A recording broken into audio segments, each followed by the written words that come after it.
Hello everyone, welcome to the Vinam Guidance. This is Anuja Sharma and this is a video on mutation in lac-operon. And before I start this video, I request you to please subscribe to this channel and hit the bell icon for latest updates. So let's get started. Now the regulator genes of lac-operon, lac-I gene, lac operator O1 and the lac promoter were all initially characterized by the isolation of mutant E. coli strains that exhibited altered expression of the lac-operon genes. While characterizing these genes, two types of mutant strains were used in these studies.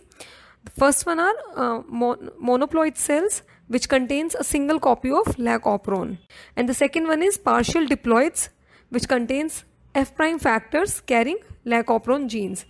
So the partial diploids basically have two copies of lac-operon. One is present on the chromosome region and the other one is present on the F prime factor. And these partial diploids are also known as merozygotes.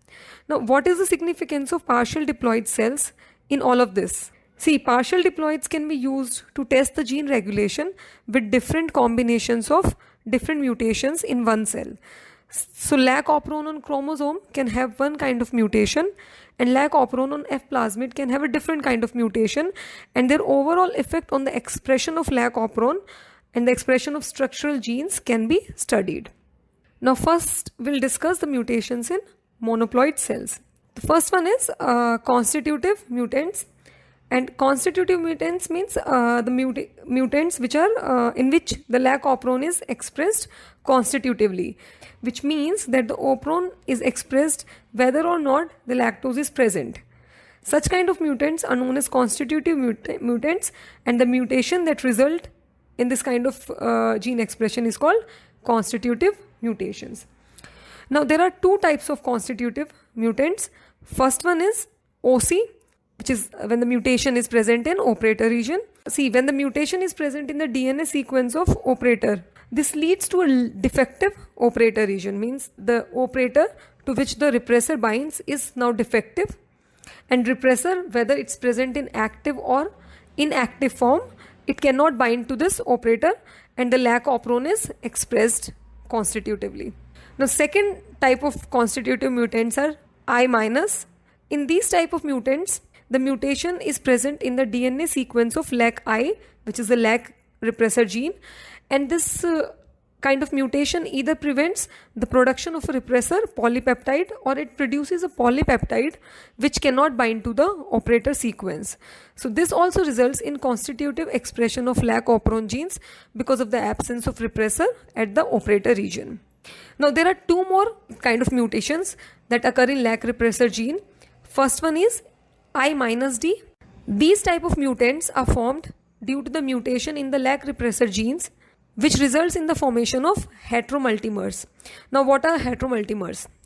Heteromultimers are proteins which are composed of two or more different forms of polypeptide. And in I-D mutants, heteromultimers containing both wild type and mutant polypeptides are formed. So you need to remember that the lac repressor functions as a tetramer of identical units, and this heteromultimer formed due to the mutation is unable to bind to the operator. So this results in the constitutive expression of lac-operon, and these I-D mutants are dominant to wild type alleles, which is I+. Now the second kind of mutation is IS mutation, in which the S stands for super repressed. Now this kind of mutation results from mutations in I gene which alter the inducer binding site of the lac repressor. So the I gene results in repressor polypeptides that form tetramers which are either unable to bind to the inducer or exhibit a very low affinity for inducer. So this results in an uninducible lac-operon. In these kind of mutants, the lac-operon can be induced to some degree at a very high concentration of inducer, but it is unexpressed at a low concentration or at a normal concentration of inducer. Now next we'll talk about the mutations in lac-I gene of partial diploids. The first one is the mutation which is present in the lac-I gene of the lac-operon on the F plasmid. And in these mutants, like wild type cells, operon is still inducible for the synthesis of three enzymes, which means the operon can be induced in the presence of inducer. And in this kind of mutants, I plus, which is the wild type gene, is dominant to I minus, which is the mutated one, because I plus encodes a functional repressor molecule, and its I minus allele encodes an inactive repressor. This means that the repressor is a diffusible product, as the active repressor produced by the lac I positive allele on the chromosome, it can bind to the operator region and turn off transcription of structural genes on both operons in the cell.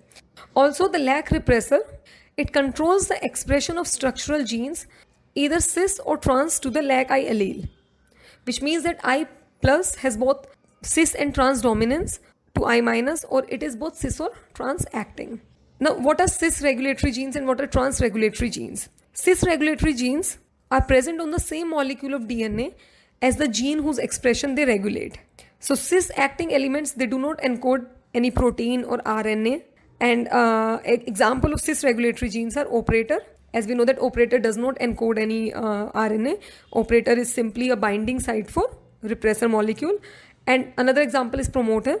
And promoter also does not encode any protein or RNA. It is also a binding site for RNA polymerase enzyme. And what are trans-regulatory genes? Trans-regulatory genes are the genes that can regulate genes that are distant from them. So a trans-regulatory gene basically encodes a diffusible regulatory protein which can go and bind to the cis-acting sequence to control gene expression. So the regulation of gene expression, it involves both cis and trans acting elements. Cis acting elements basically, they are the binding site for trans acting elements. Now for a moment, let's forget about the fact that lac I is both cis and trans acting, and let's see how we can determine that it acts in both cis and trans manner. So first of all, we'll discuss the cis dominance of lac I plus gene on lac I minus. Now in this partial diploid genotype, I plus is located cis to Z plus, Y plus and A plus structural genes on the F prime plasmid. And the I minus, which is the mutated allele, is located on the chromosome region along with Z minus, Y minus and A minus structural genes. And in this type of partial diploid cells, operon is inducible for the structural genes, which means it is present in the repressed state and it can be expressed in the presence of an inducer. And the inducibility of this genotype, it demonstrates that the lac repressor gene it controls the expression of structural genes located cis to the lac I allele on the F prime plasmid. And the transdominance of lac I plus gene can be determined by studying the lac I mutation in another partial diploid genotype. And in this partial diploid genotype, I plus is located on the F prime plasmid and trans to the Z plus, Y plus and A plus structural genes, as you can see in the picture. And I minus is located on the chromosome along with Z plus, Y plus and A plus structural genes. And like wild type cells, operon in these partial diploids is also inducible for the structural genes. And the only way this is possible is if the lac repressor produced by I plus located on the F prime is able to bind to the operator region on the chromosome, which is trans to the I plus gene. And the inducibility of this genotype, it demonstrates that the lac repressor, which is the I gene product, it controls the expression of structural genes located trans to the lac I allele. So these two conditions, they prove that the lac I gene is both cis and trans acting genes. Now next we'll talk about the mutations in lac O gene of partial diploids. And if you look at this picture, the partial diploid of this genotype, it has a functional operator O plus present cis to Z plus, Y plus and A plus structural genes. And like wild type cells, operon in these cells is also inducible for the synthesis of 3 enzymes specified by the structural genes of lac operon, that is Z, Y and A. This means that the absence of inducer, the active repressor binds to the wild type operator O plus and the gene expression is turned off. While in the presence of inducer, the inducer will bind to the repressor will become inactive and unable to bind to the operator and the gene expression will be turned on.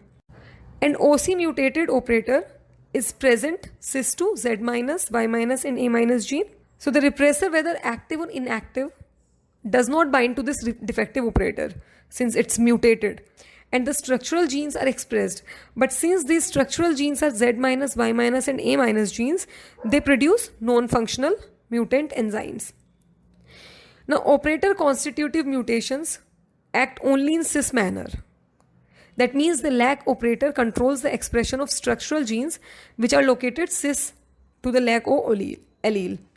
Now, this is pretty obvious because the operator is the binding site for the repressor, which is the trans element, and the operator does not encode any product, whether diffusible or not. And for a regulatory gene to act in a trans manner, this regulatory gene should encode a diffusible product, which is able to bind to the cis acting site and control the gene expression of structural gene. Now, if you look at this next picture, the partial diploid of this genotype, it contains functional operator O+, which is present trans to Z+, Y+, and A+ gene, while the mutated OC allele is present cis to Z+, Y+, and A+ structural genes.